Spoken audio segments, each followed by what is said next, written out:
David Levin, and this is another irresistible episode of Pop Goes the Culture, the behind-the-scenes TV stories you wouldn't have known from the people who were there. Today, the penultimate chapter of my 9-part interview with the legendary Jack Larson and Noel Neill of the original Superman TV series. Jack and Noel talk about the other versions of Superman, Smallville and Lois Lane, the Superboy series from the 1980s. Noel talks about meeting fans and traveling to Metropolis, Illinois for their annual Superman celebration. They talk about their funniest memories and what happened when George Reeves got injured. Turns out he wasn't really Superman.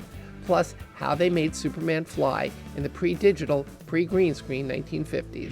There have been a lot of Superman things since then. I mean, have you watched some of these other shows, Lois and Clark and Smallville? I mean, what do you think of these things? Have you watched them at all?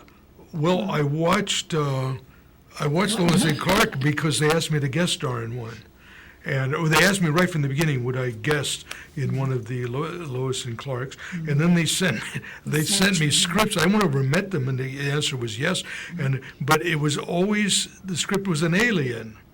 It was always an alien. It was an alien. And so finally I said to the woman that was producing, I said, look, I don't do aliens. I said, I do a lot of things.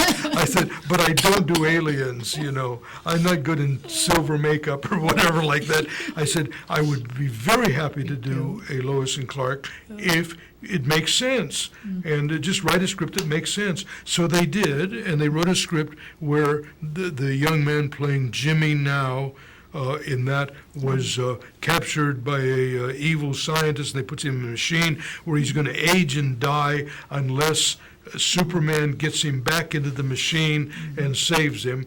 And so they get this kid, who was a nice kid who was playing Jimmy. No. I don't remember his name, but anyways, I shouldn't say that. But anyways, a real nice kid and a good actor. They put him in the machine, but when they come out of the machine, it's me.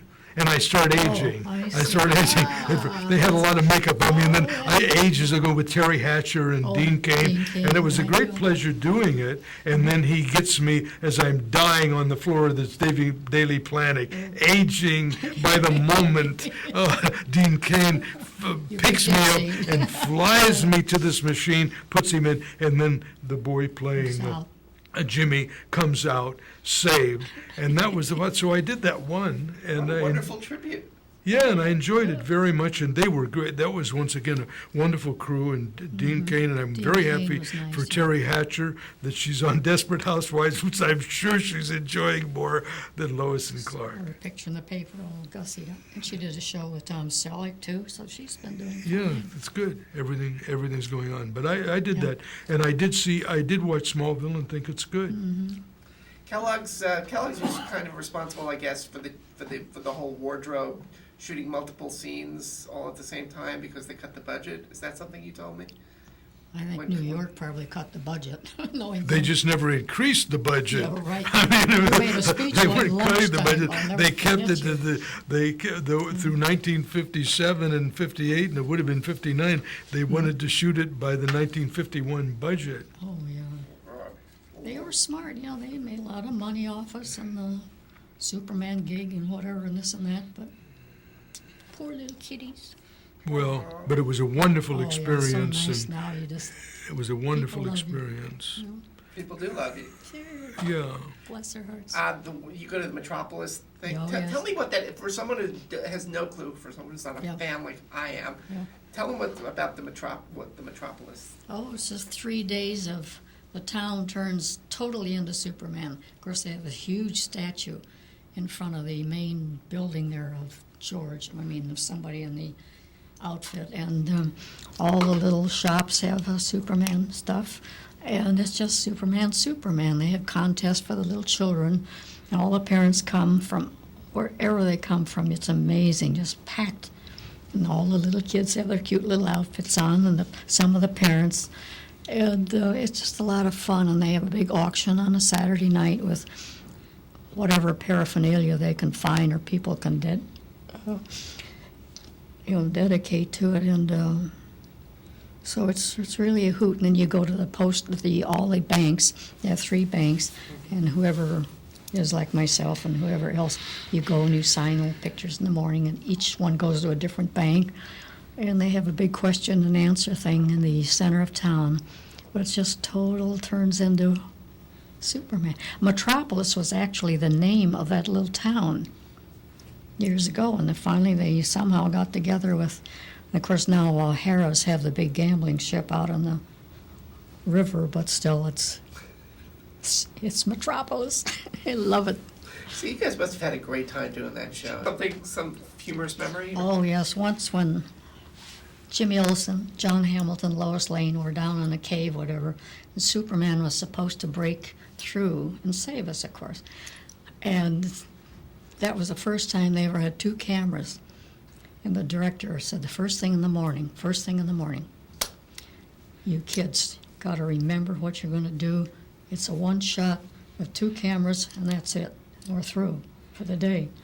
So there we sat and waited. And he said, okay, camera roll. And we waited, and we waited, and we waited. Pretty soon, we saw one little hand come through the wall, one little foot. And we just sat there, you know. And pretty soon, George Blair, who was directing, he said, oh, George, I'm sorry, cut. George was stuck in the wall. And we had this wonderful Cy Simonson, who was so good with all the special effects. And he builds the walls at night, and this one had just hardened a little too much, and George couldn't get through. So all you saw was the hand came back, the foot came back. George walked around, did a nice little bow, his little southern bow, and said, that's all for George today. See you tomorrow. And panic set in. What are we going to shoot now? We got a whole day. And then but it was fun. That was the one funny thing I remember beside the paint check. Well, George liked the walls to pop. Oh, It was sure. he liked when he come through the wall, and Cy Simonson was a wonderful special effect man. So wonderful. And Cy would basically, the walls would be created, if they were supposed to be concrete or whatever, so that George, they would pop out. He liked to come through and move Everything flew, like that. Right, And yeah. and stand Yeah. like and so it was this one just hardened. But my thing was also an accident with George.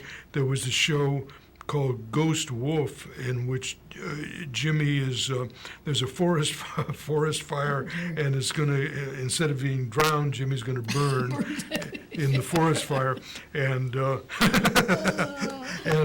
and all of that. Actually, it's funny now, but all those bullets and things were shot at us and everything. Later, when not one but 2 actors were killed, when it was supposed to not be a loaded gun, I thought we were very trusting because the guns go off in your face, you know. But anyway, on this one, Jimmy's trapped in this thing, and the fire's going, and George was going to fly in. This was an early show, and he was on wires, and so they flew him. It was the only time, it was the last time that George Reeves was on wires. They flew him in, and the wire broke, and George fell. And it was exactly the same thing. He fell, and he did this in the thing. I'm lying there in the fire, and he said, that's it. He said, Peter Pan flies, but Superman doesn't fly on wires like Peter Pan. He said, we figure some other way to get me in and out. And they did with Cy, which was the pan, which we later talked about, which fit under the costume. It was like a frying pan, they called it. It was molded to his, and came out the toe, and they could move it against things. And that was the big thing when we had to be on the pan. I grew to respect George, who was often on the pan, because it's very hard to lie there. Only your body is supported. They had Jimmy's bow tie and her lovely suit and everything over the thing, and you have to hold out your hands and hold out your feet. You're only supported like there, and it's very exhausting, may I tell you. And I learned to respect George more than I had even, because it was hard to do. You know? Certainly his abdominal muscles must have been unbelievable. Yeah, but George was very athletic. And that's the big thing, I think, that the gold star on our show is because George wouldn't come in on wires, and he was athletic, is the takeoffs and landings are better than they are in any of the Warner Brothers films. I mean, with Chris, God bless him, with Chris Reeve or whatever, which were done on wires. Because George, they developed with Cy Simonson a diving board, and it was out of camera range, and there would be a diving board, and George, there would be a window or a wall properly, a thing, and George would run in, hit the diving board, and jump, and then over camera was a bar. It was a thing. If it was out of window, there was a bar, or over camera there were mattresses built on bleachers over camera. And George would tuck. He'd leap over camera on this. I couldn't do it. I mean, it was amazing. He'd leap over camera, do a tuck, and his feet weren't caught in the camera, and be on top of the camera. And so those takeoffs really, in the George Reeves Superman, look like he's jumping and defying gravity, and he'd come in the same way. He'd come in, there would be a bar, and he'd leap to the bar and then come in the window or whatever, feet first.